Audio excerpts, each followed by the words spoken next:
তারও বন্ধুরা আজকে আবার কিন্তু আমি চলে এসেছি সকাল সকাল মাঠে। আর আজকে একটুখানি দেরিতে এসেছি, 8:30টার সময়, সেজন্য এই মাঠে কুয়াশাটা দেখা যাচ্ছে না। কিন্তু অন্যদিন তোমাদের দেখিয়েছি যে 7টার সময় 7:30টার সময় আসলে কেমন কুয়াশা হয়, ওই 1-1.5 ঘন্টার জন্যই কুয়াশাটা হয় আর ভালো পরিমাণে হয়। তো আজকে কোনো কুয়াশা নেই, আজকে একদম কুয়াশাটা একদম হালকা হয়ে গেছে। কুয়াশা নেই বলা ভুল হবে, দূর দূর দেখতে পাচ্ছ তোমরা কুয়াশা আছে এখন হালকা হালকা। তো আজকে একটা বিশেষ কাজে এসেছি, সেটা হচ্ছে ধানের জমি নিড়ানো। তো এই যে ধানের জমিটা দেখতে পাচ্ছ পিছনে, আর এই যে দুটো ধানের জমি আমাদের, আর নিচে একটা আছে। তো এটাতে কালকে জল দিয়েছিলাম, কিন্তু মানে চারপাশে এই যে শুকনো চাষ করা আছে, ওই পাশে আলু চাষ করা আছে, ওই পাশে শসার মাচা করা আছে, সেজন্য জলটা এত পরিমাণে টানছে, পাশেই চলে যাচ্ছে। তো কালকেও আমি এটার মধ্যে বিকালবেলা পুরো ভর্তি করে জল দিয়েছিলাম। তো এখন কিন্তু আবার সেই শুকিয়ে গেছে, আর শুকোলে কিন্তু নিড়ানো যায় না এই ধানের জমি। তো এখন ভালোভাবে এভাবে জল দেবো, এই যে এরকম ভর্তি জল থাকতে হবে। তো এরকম জল দেবো এটার মধ্যে, আর এটাও নিড়াবো আর নিচেরটাও নিড়াবো।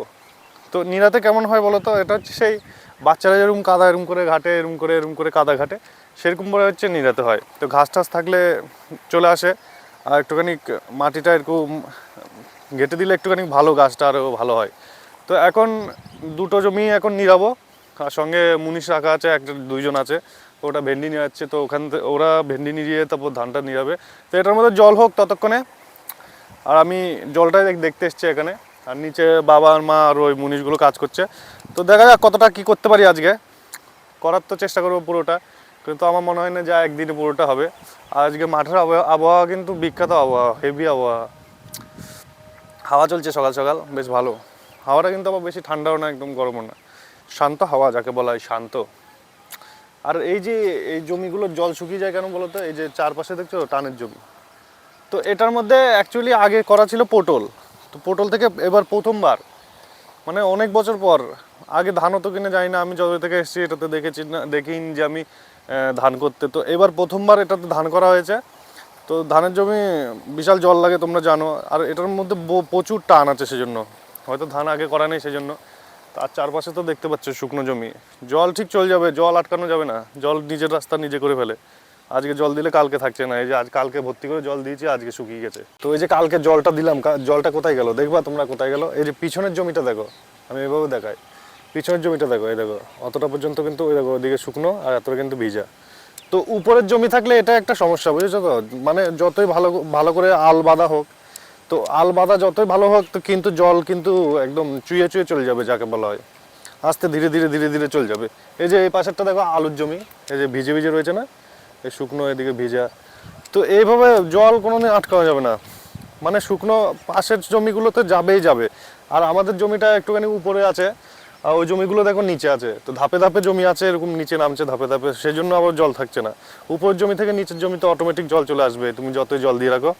তো সেজন্য এটাতে বেশি জল দিয়ে লাভ নেই, বুঝেছো, কম বেশি একটা মেনটেন করে জল দিতে হবে। বেশি জল দিলে লস, আবার কম জল দিলেও হবে না, কারণ চারা মরে যাবে, ধানের চারা। তো সব কিছু একটু দেখে শুনে রাখতে হবে। তো এটা তো মনে হয় ডেইলি জল দিতে হয় না, একদিন পর একদিন জল দিতে হয়, কিছু করার নাই, দিতে তো হবে। আজকে কিন্তু বন্ধুরা মাঠের মধ্যে একটা আলাদাই ব্যাপার, কেন বলো তো, খুব সুন্দর হাওয়া চলছে, চুল দেখে বুঝতে পারছো, খুব সুন্দর, মানে খুব সুন্দর, একদম শান্ত হাওয়া যাকে বলা হয়, মিষ্টি হাওয়া, মিষ্টি। আমাদের চারপাশে শুধু এখন আলু গাছ, এই দেখো সবুজ আলু গাছ, ওদিকে বিন গাছ, ওদিকে আলু আর কিছুদিন পরে উঠে যাবে। অ্যাকচুয়ালি আলু ওঠার টাইম চলে এসছে, মানে হয়ে এসছে। এই আলুগুলো একটু কিছুদিন টাইম লাগবে, হয়তো এগুলো পরে লাগিয়েছে একটুখানি সেজন্য, কিন্তু আলু ওঠানোর টাইম চলে এসছে। বন্ধুরা আমার মিশনে কিন্তু আমি নেমে গেছি, এই যে জমিতে নেমে গেছি, ঠিক আছে। আর কীভাবে ধানের ইয়েটা করতে হয় সেটাও তোমাদের দেখিয়ে দিচ্ছি, এরপর আর দেখাতে পারবো না, কারণ কাজই করতে হবে, এরপর আর টাইম পাবো না, মাজা টাজা সোজা করতে পারবো না।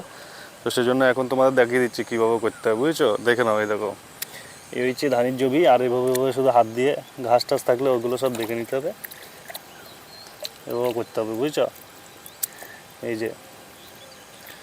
তো এরপরে আর আমাকে খুঁজে পাওয়া যাবে না, কারণ এরপরে আমি থাকবো নাকি আমার মধ্যে যাই না।